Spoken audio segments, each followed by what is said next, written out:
Hi, it's Steve Riley. Welcome to this episode of Great Practice, Great Life. And my life just got better, and I get to share with you why and how that happened.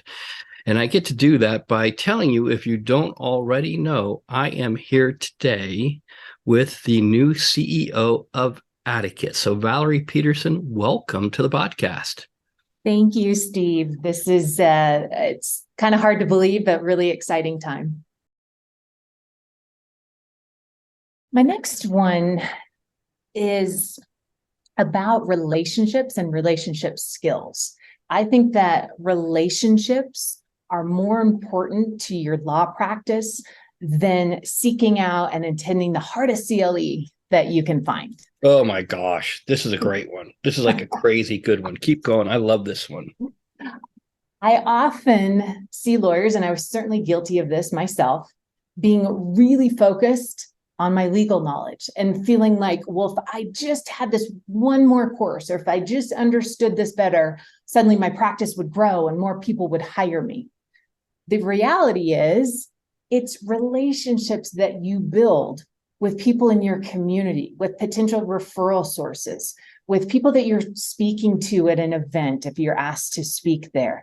It's having relationship skills and a commitment to building and sustaining relationships that will get you much further than that, advanced 303 class on some tax code that you're probably never going to use with a client. And I think, we were taught to find answers in law school.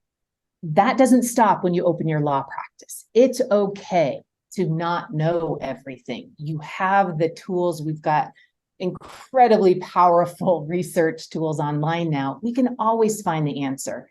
And it's very freeing to be able to say to someone, I'm not exactly sure, but I will find the answer to that.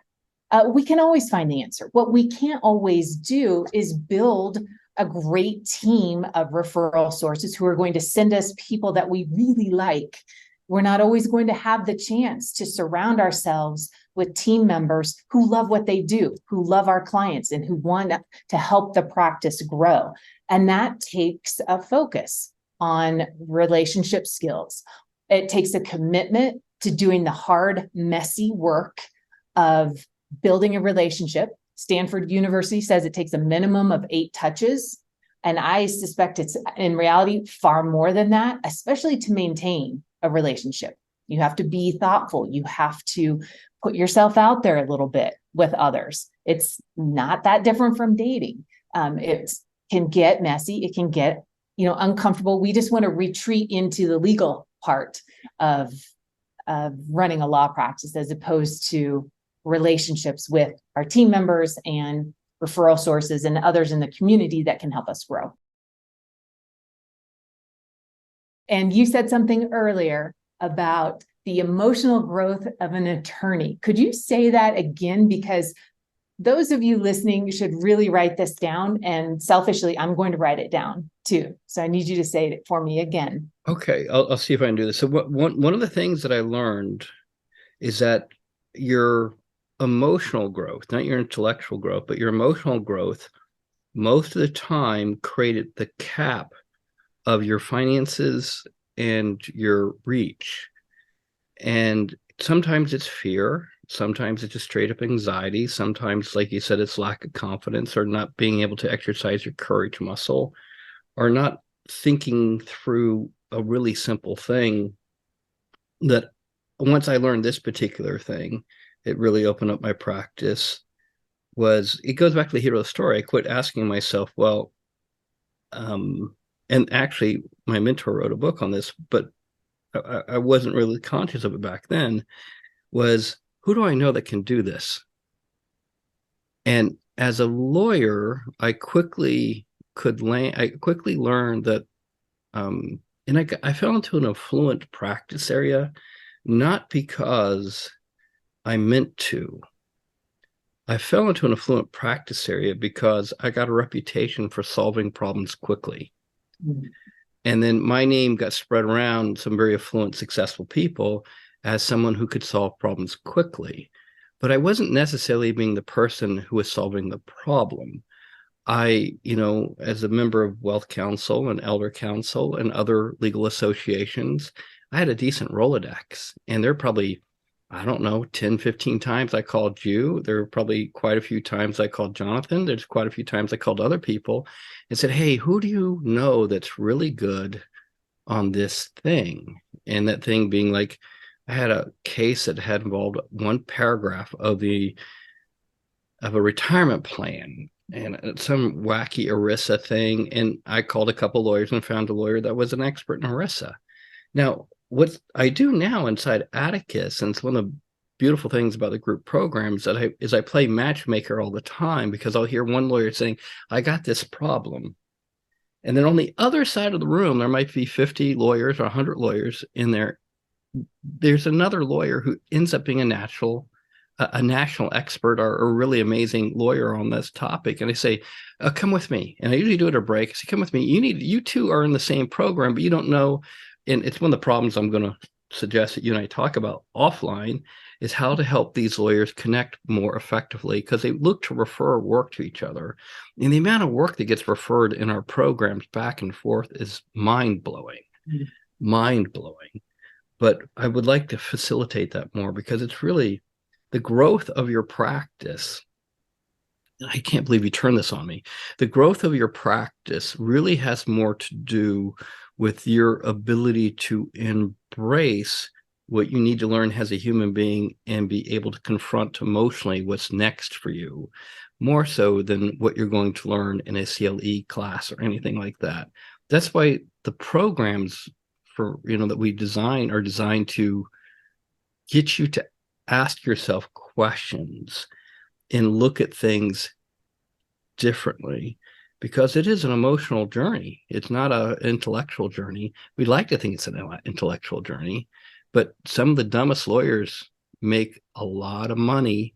And I was one of them, because I was okay being vulnerable. I was okay asking for help. I was okay bringing other lawyers in. I was okay getting people. And in this case, someone who I think is much smarter and more talented than I am, as our CEO. So I'm always looking to upgrade relationships, because I want to surround myself with growth-minded, lifelong learners who are always playing a bigger game, because it lifts me, because at my heart, I can be a big chicken and afraid to take risks, afraid to hold myself accountable, afraid to push my own limits. And if I'm around people like that, I can't get away with it. Like, I just cannot get away with it. No. Right. No. So that was a tough question. Why did you do that? I just wanted you to repeat what you said about emotional growth and how it's far more important to an attorney's success than any marketing course or any marketing efforts, that they do. But I'm not apologizing for that, because that was a really great explanation that you gave about emotional growth. You're very dangerous. What's your next one? All right. The next one, invest in continual learning for your team, for anyone who's working with you. Oh, this is good. This is good. So let's do this one really slow. Okay. People are on the treadmill. If you're on the treadmill or anything, if you're in a car, whatever you're doing, pause it. Pause it until you get somewhere you can hear this. Do this one really slow, because this one is probably the biggest blind spot I've seen lawyers have in trying to scale. And this is you nailed it. So go ahead. Let's do it real slow. All right. As attorneys and business owners, we typically seek out continued legal education. We might seek out a coach for our practice through Atticus. We might seek out workshops to help us become better business owners. But what we fail to see is what we are doing for ourselves as the business owners is equally important for the people who are supporting us and helping us get the work done or manage clients or do marketing. I learned this the hard way in sales when I was working for Elder Council as the CEO. I thought that, well, gosh, if you hire a good salesperson, they should be good. Why would you need, continued learning for them? And boy, did I have my eyes opened. Your best performers are the ones that you should be making sure they have continued support, continued learning, because they became high performers for a reason. Or you may have someone in your practice who wants to grow into a different role. And wouldn't it be fantastic if you were helping them through continued learning for them, sponsoring them to learn what you want them to learn or what they want to learn so they can fill a different role. But please, please, please don't forget the most important people. And those are the ones that are working on your team, supporting you. They need to be given opportunities to continue their learning. They'll become more loyal to you. They will love working in your law firm. And isn't that what we all want? What a way to scale your practice that way.